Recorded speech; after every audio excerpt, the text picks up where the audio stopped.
Thank you, Mr. Mooney. Mr. Speaker, tonight's going to be a tricky presentation, and I want to apologize immediately to those who have to try to, take down our words. But tonight I'm going to actually try to focus on solutions. Last week, I spent an hour behind this microphone begging our friends on the left, begging our Democrat colleagues to stop doing much of what they've been doing, because and I demonstrated it's been hurting people. Last year was miserable for the working poor, for the middle class. And it's, in some ways, it's our own fault in this body, because intellectually this place is calcified. It's my word of the day. Because we see the math, we see the facts, we have folks lay out what's going to happen, but because it's already part of, particularly in this case, the left's dogma, we do it anyway.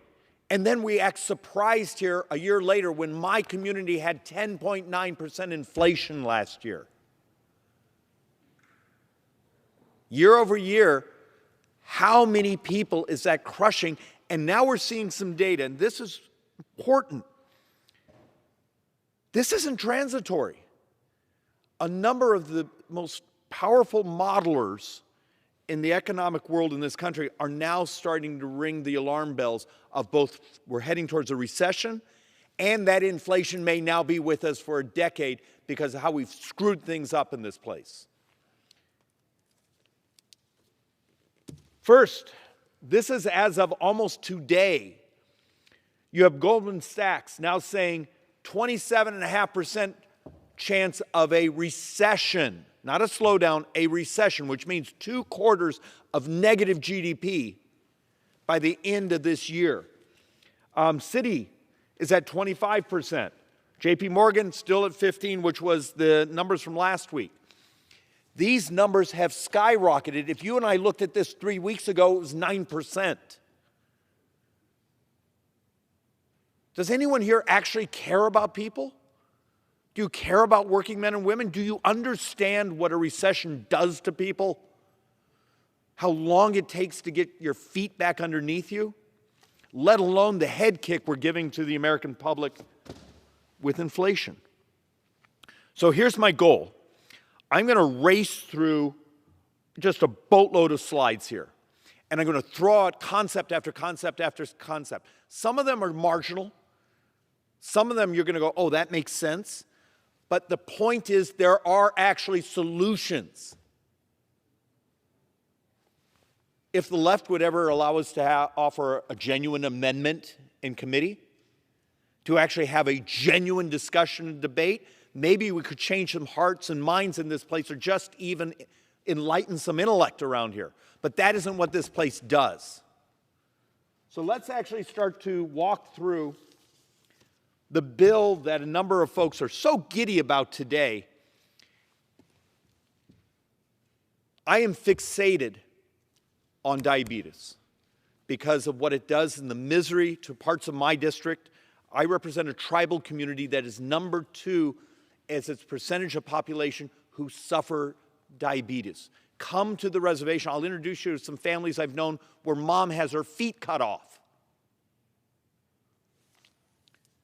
But to tout the bill that was passed here today as a solution is an absolute fraud. You do realize the con job that the Democrats are touting here, and I'm not sure it's purposeful. I don't think they spent some time understanding.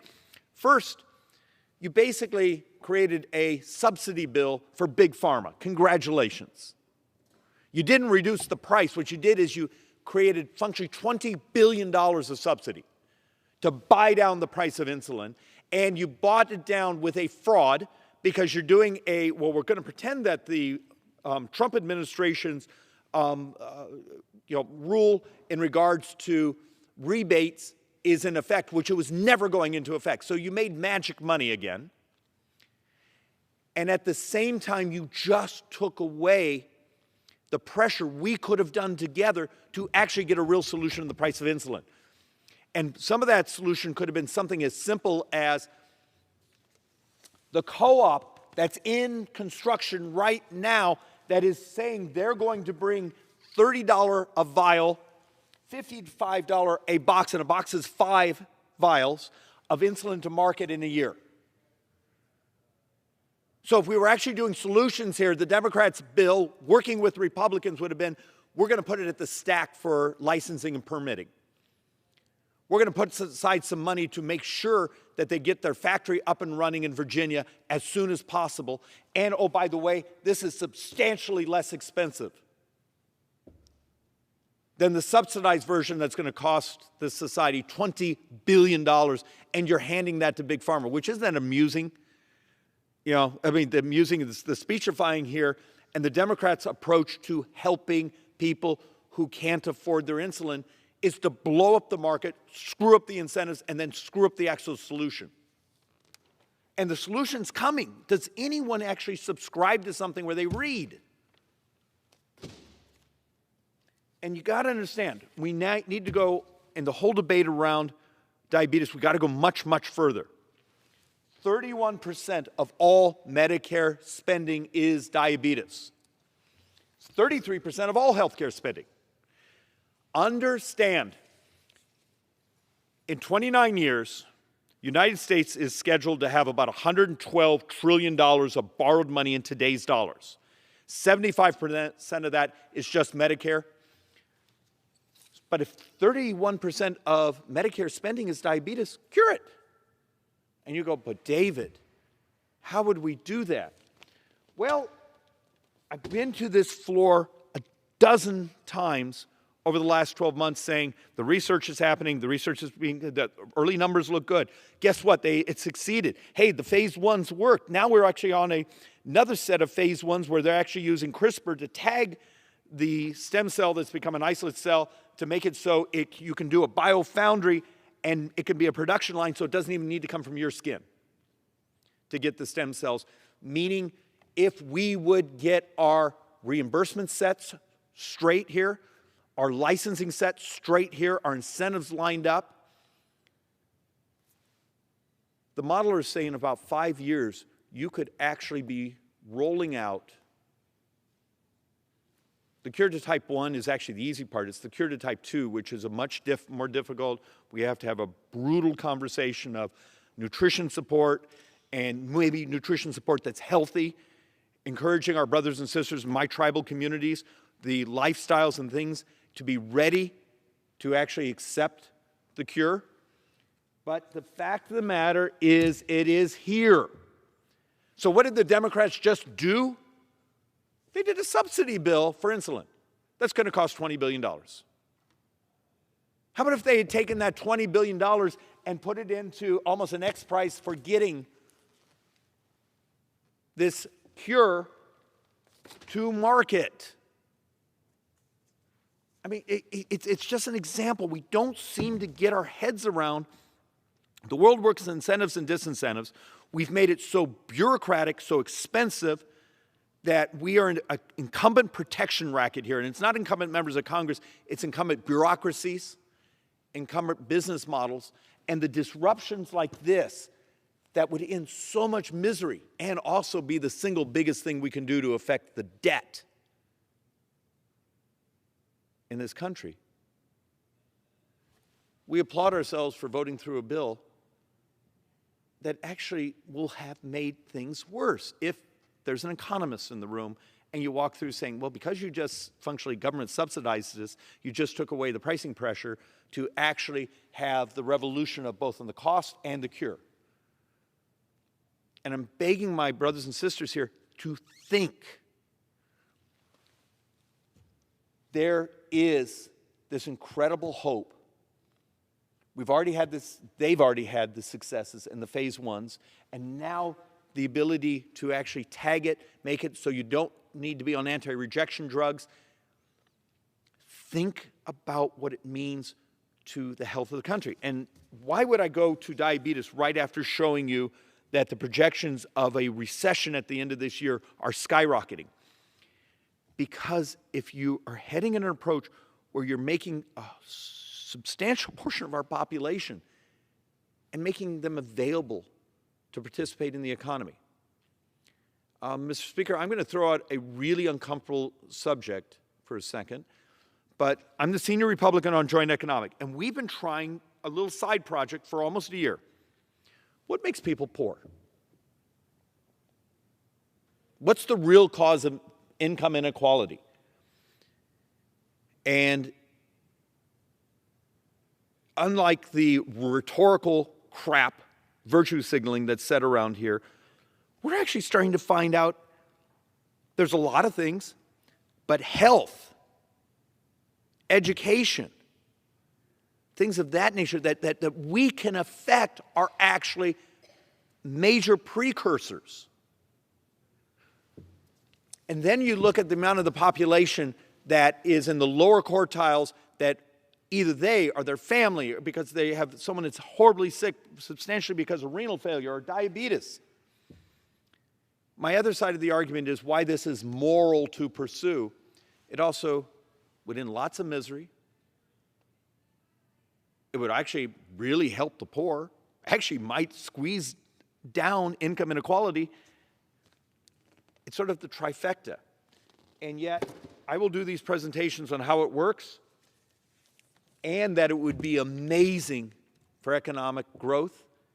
And if it truly brought more of our brothers and sisters to be able to participate in the economy, it would also be really good for inflation too. And look, I've done this slide multiple times of trying to sort of explain the mechanisms of,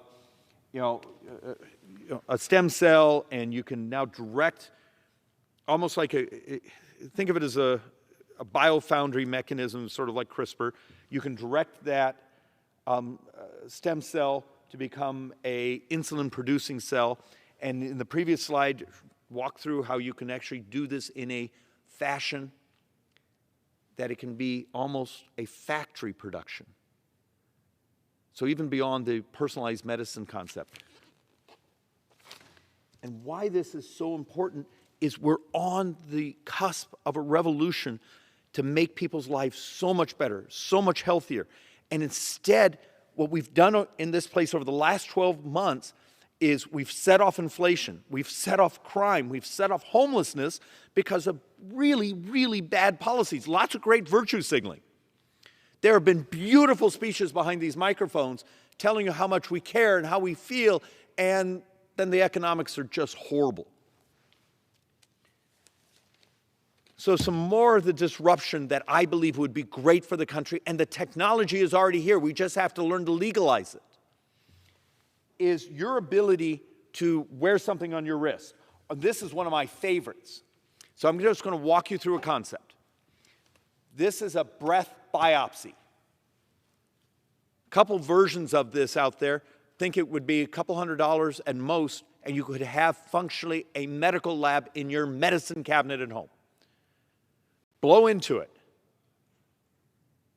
Within a couple moments, it tells you, hey, guess what? You have a virus. It can then bang off your medical records, order your antivirals, and maybe Lyft, or someone can drop it off at your house in a couple hours. Would that make your life easier? Would that give you more time with your family and faster to get healed? Would it help crash parts of the healthcare costs? Remember, 3/4 of that $112 trillion is healthcare. It's Medicare. Healthcare is what's substantially bankrupting this country. Do you know what the problem with that technology is? It's illegal. The fact of the matter is you would let this breath biopsy be able to order your antivirals, allow the algorithm, and the data says the algorithm is more accurate than those of us as humans. I know that just hurt a bunch of people's feelings. But if you legalize the technology, you could have a disruption in the price of healthcare. You could make the society, our country, dramatically more efficient. Give us more time with our families and to be healthy. It would be an economic virtuous cycle and a healthy one. It would just require us around here to actually have to deal with the avalanche of lobbyists that hate this technology. But as I said before, we're sort of calcified intellectually around here, aren't we? So now I want to talk about the heresy that's in President Biden's budget and the solutions. First off, how many times have you gotten up here and seen the speaker herself multiple times? Tax reform in 2017 was for the rich. No, it wasn't. And look, CBO, more revenues came in. I mean, corporate tax receipts leaped 75% after we reformed the tax code a couple years ago. The fact of the matter is what we call receipts and ways and means, revenues as most people will think of, coming into the government went up dramatically. And why that was so important is in 2018, 2019 were our most successful years in modern economic history of poor people getting less poor, the middle class doing better, income inequality shrinking, food insecurity shrinking. Minority populations had the biggest movement ever in U.S. history in getting less poor, getting wealthier, but that income inequality gap shrank because we got the tax incentives correct.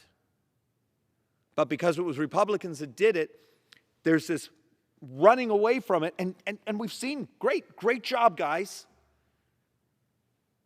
Think about what's happened to this country in 1 year. You are poorer today than you were 1 year ago. The fact of the matter is the setting off of inflation. God knows some of the other things have gone on. We're going to touch on them.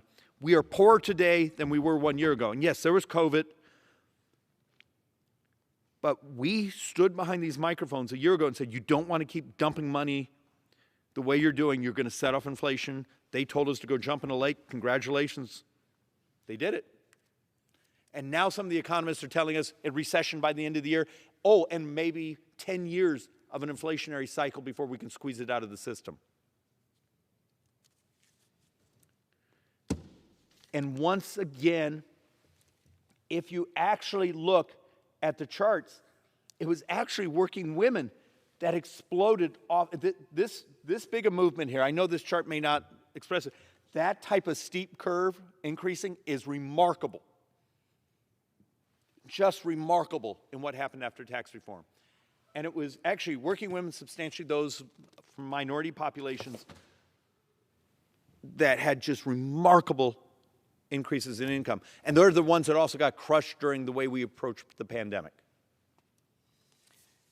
And anyone that tells you, oh, it was this huge giveaway of money, well, it's sort of amazing because it was the second and the third highest receipts, revenues, 2018, 2019. And you got to remember, there was a little bit of a con in 2017 because the expensing went in.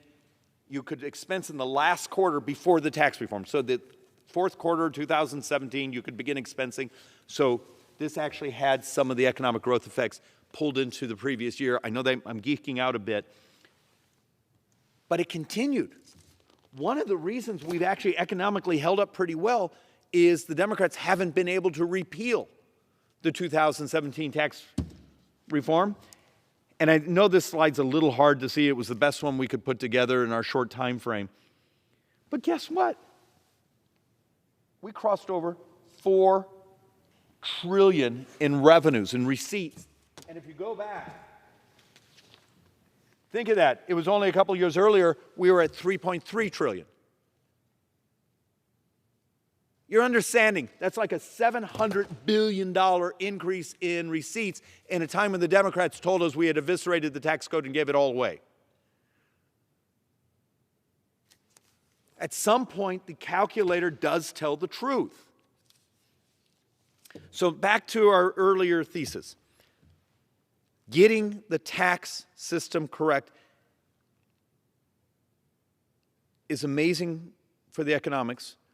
But there's the other side of the question I want to ask. How many here believe growth is moral? I will try to argue over and over that economic growth creates opportunity, and those opportunities driven by that growth is moral. And I wish I could just get us to focus on that growth also is a way we survive the debt bubble that's expanding like an alligator mouth, where here's the size of our economy and here's the scale of the debt. You do understand, CBO basically says in 9 years, every single year, just our interest payment will be $1 trillion. That's where we're heading. So here's a crazy thought on if I needed to tap down inflation today, but I wanted to do it by not solely having the Federal Reserve do monetary policy, which is squeezing cash out of the system. Remember, inflation is what? Too many dollars chasing too few goods. Well, you have the monetary side of inflation, pull the dollars out of the economy. The other side is make more stuff.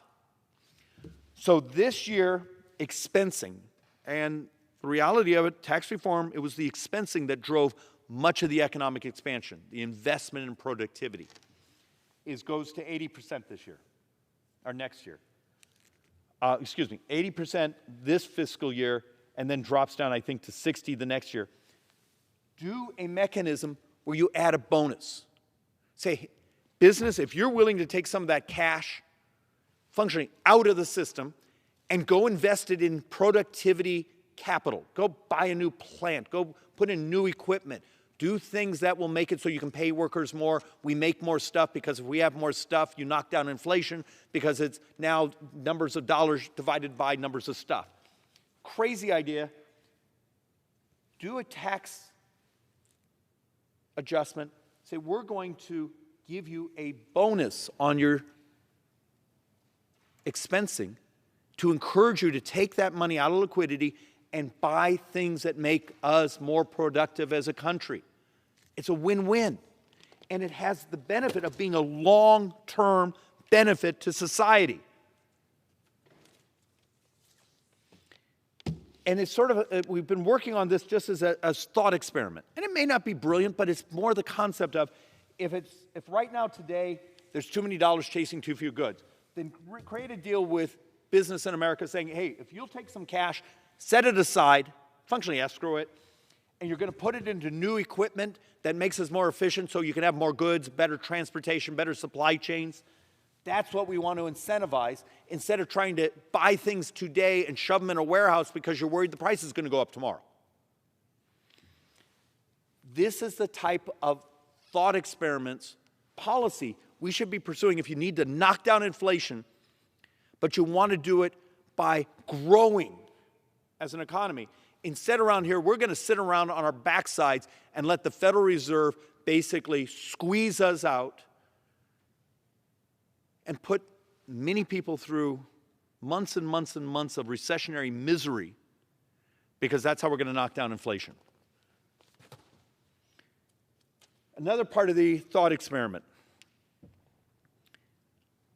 I have some new areas, if I'm blessed enough to represent in the coming cycle, and we did some polling, and they came back, crime is their number one issues. I went on a ride-along with a sergeant who's actually a friend, and he's showing me neighborhoods saying, you do realize the homelessness in these neighborhoods has doubled in a year. Doubled. He's explaining to me that someone now can get high for a fraction of the cost they could a year ago. Every single one of those are what we call knockoff effects, second degree, third degree effects. You all remember your high school economics class? You opened up the borders. What did you think was going to happen? My community of Phoenix is flooded with narcotics. Matter of fact, we just had a bust a couple months ago. There was enough fentanyl to kill every single resident in Arizona. So the compassion that this administration and Speaker Pelosi wanted to show for the border, well, thank you, because you're killing my neighbors. The homelessness. I don't believe the Phoenix market is the only area that's seeing incredible increases in homelessness. The crime. Go on the city of Phoenix's heat map and click, click, click, and you can see the expansion of the crime and where it's moving. And the number of overdoses. The fact of the matter is when you screw up a policy, you need to think through the knockoff effects. You screw up the border policy, how much misery did you bring to society? And remember, we've done a number of presentations. What are the two ways you make the working middle class or the working lower class poorer? Inflation, well, we're doing a great job at that. And you flood the marketplace with people with similar skill sets. So if you're that individual that may not have finished high school, but you're a good drywaller, and you're busting your backside, and it's hard work. I hung drywall as a young man. We've just flooded the marketplace with people with similar skill sets. Does anyone around here, own a basic economics book? So let's go to a couple other things. So the principle there is get the border policy right, because there's this incredible irony. Legal immigration for individuals with specific talent sets that we actually need in this society. You know, the young man who just got his PhD at Arizona State University and is leaving because the State Department's ability to process visas and the ability to be immigration has functionally become non-existent in the last 2 years. But over here, a couple million crossed the border. I mean, does anyone see just the weird irony of the Democrats' policies of they hurt? I don't think they were meant to hurt. I think they had the virtue signaling quality of sounding compassionate, but that's not what's happened. So let's actually walk through a couple things that are actually additional solutions. How many times do we talk about supply chain? And you've seen the latest data. It basically says, and I'm not going to argue with it because I haven't had a chance to break down the numbers. Half of inflation is we spent too damn much money. But half of inflation is second-degree knockoff effects in supply chains. So we just did a transportation bill. And the transportation bill was substantially green-oriented. Very little of the money actually went to roads and bridges. None of it actually went to disruptive technologies. But there's ideas like this, where this was some SpaceX engineers who are out raising capital to build this, where you would actually have autonomous trains.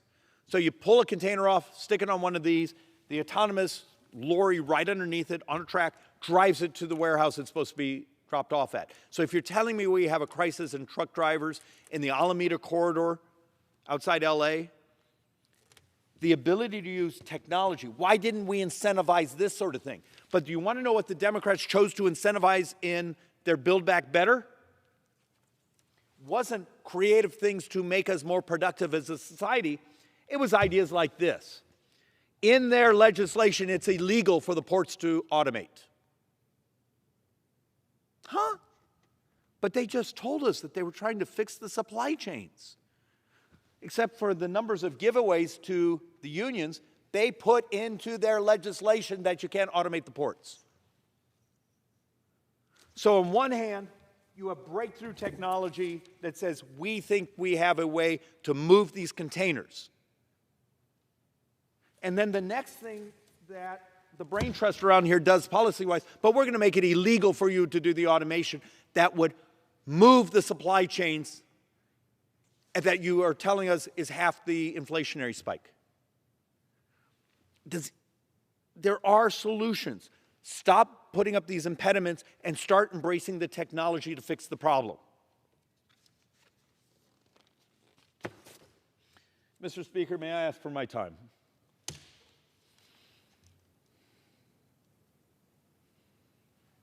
Mr. Speaker, may I ask for my time? The gentleman has 29 minutes remaining. 29. 29 minutes. So in the president's proposal, in the Democrats' proposals, they want to tax the rich more.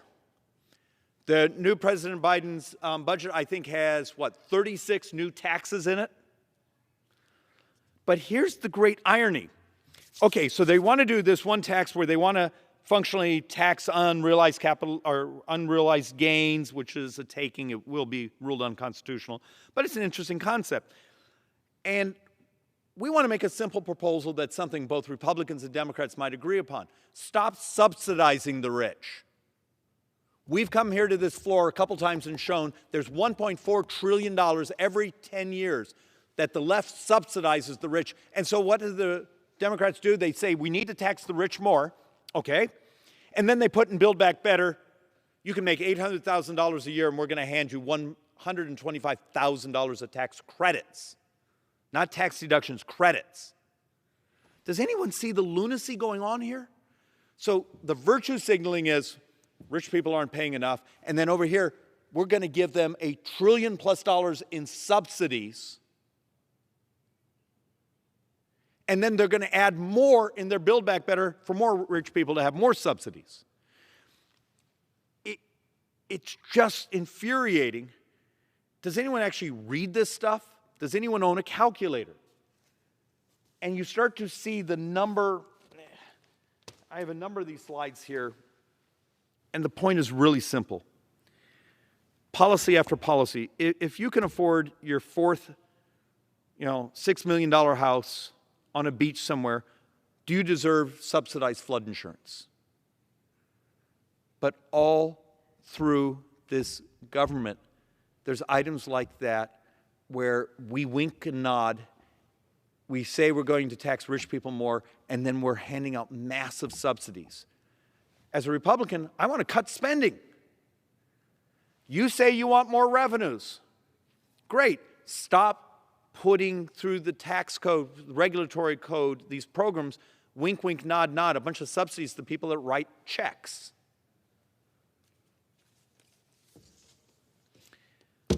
So, you've had a number of, particularly Republicans, who've come behind the microphone and said, you canceled Keystone Pipeline. You made it really hard to put new land into production for pulling hydrocarbons out. That's actually not the big thing that the left did. What the left did is things like this, where the Securities Exchange Commission is is adding new rules that if you invest in hydrocarbons, or you're a pension system, or these, you're going to have to fill out paperwork to explain your effect on global warming. What are your effects on carbon? They functionally did what we call, they screwed up the capital stack. So you could have a natural gas field that was substantially shut down when prices collapsed during the pandemic. It's ready to go, but you need a bunch of capital to put it back into production. And where do you go to get a loan? Democrats did something brilliant. If the goal was to make us much poorer and dependent on foreign countries' hydrocarbons like Venezuela, is they made it so saying, okay, we can do the regulatory side, but that's a little bit obvious. But if we make it so no one can get capital to actually put these fields in production, and they've succeeded. And do not let someone try to con you that what you're paying at the gas pump today, what you had to pay for your heating bill yesterday, happened because Putin's invasion. Natural gas prices exploded last September, October. Do you remember this room being full of people wanting to talk about how we're going to survive the winter heating bills? That was because of this. It didn't just happen. But my proposal is, okay, I'm fascinated with the use of natural gas. Our friends on the left, our brothers and sisters on the left, say, but David, yes, it may burn about half the carbon emitting, CO2 emitting as coal, but there's methane. Well, has anyone, let's see if I can find this slide, the technology that's out there to basically gobble up methane. And maybe this works, maybe it doesn't work, but the fact that the technology exists and has been scientifically proven to work, why wouldn't we pursue that, saying, if you could get your natural gas out? Because remember, President Biden just promised we're going to ship a bunch of liquefied natural gas to Europe, except we don't really have the production right now, and you can't get capital for it, and the left is going to protest leakage from methane. Well, it turns out you can take clay, a copper oxide, so it's kitty litter. Think about that.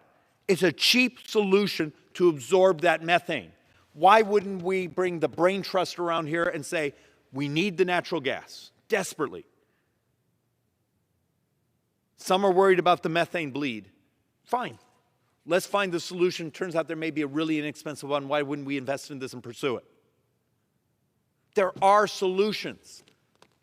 Instead, around here, it's the Malthusian economics of let's just shut it down and see how long people are willing to live in poverty and misery.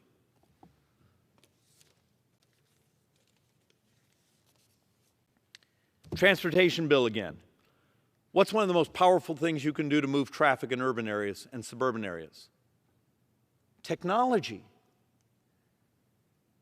Turns out if you actually care about the environment and you want to move more traffic, invest in the technology that synchronizes the stoplights, that tells you when school's out, so it synchronizes the light, the on-ramps to a freeway that tell you when an ambulance is coming. The studies over and over and over and say, whether it be an algorithm or an AI-managed smart grid system for traffic, is one of the most impactful things you can do to clean the air because you move the traffic. We couldn't get anyone willing here to even listen to one of our amendments on the left about promoting that type of technology. There is a biotech revolution going on around us, and substantially this is happening because of what we did in that 2017 tax reform, which exploded the investments. Whether it be messenger RNA, my fascination with synthetic biology, the stem cells, there are disease after disease after disease, misery after misery. We're about to cure. We know how to cure hemophilia now. We know how to, I think we're on the cusp of knowing how to cure sickle cell anemia. Incredibly painful disease. They're here. This place should be doing everything we can to promote getting those things to market safely and quickly as fast as we can in the misery. Oh, and by the way, it has amazing financial benefits to the economy and to our tax base.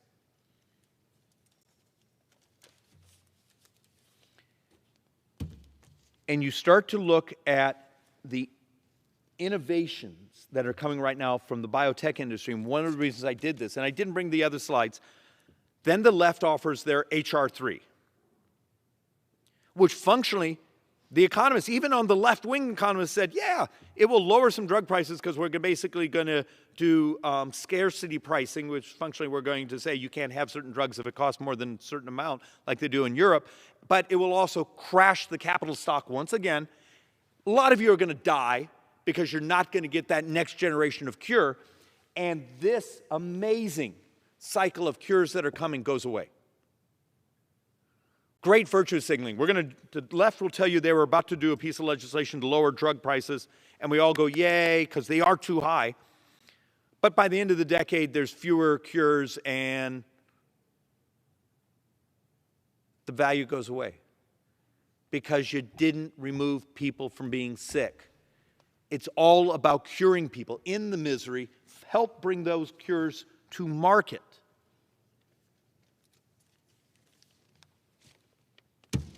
Personalized medicine, let's legalize it. The fact of the matter is, I showed you the wearables, those things. The fact of the matter is, this here should be part of your ability to stay healthy. Legalize it. Mr. Speaker, may I request my time again? How much time? The gentleman has 19 minutes. Okay. Forgive me, I've been trying to talk fast, not to chew it all up. So, in a couple of the pieces of legislation in the past year, we've put aside boatloads of cash to run wire to rural America, and they deserve to have internet access. I just thought this slide was amusing, but you're actually seeing it happen in Ukraine right now. See, these are a bunch of little kitties and a Starlink satellite dish, because apparently Starlink's satellite dish stays a bit warm in the winter, so it defrosts itself. See, it's cute, kitties. But the fact of the matter is, every inch of North America now has broadband internet. And it's a bunch of satellites that are flying over us. So let me get this straight. In Ukraine, they're now using the Starlink, to be able to communicate. But we can't seem to get our brothers and sisters here in the House of Representatives to understand there is a solution to broadband all over the country. They just happen to be flying in low Earth orbit above our heads. It's here. But instead, we're going to turn around and put out billions and billions and billions and billions of dollars of subsidies to put more fiber and more wire in the ground to the middle of nowhere.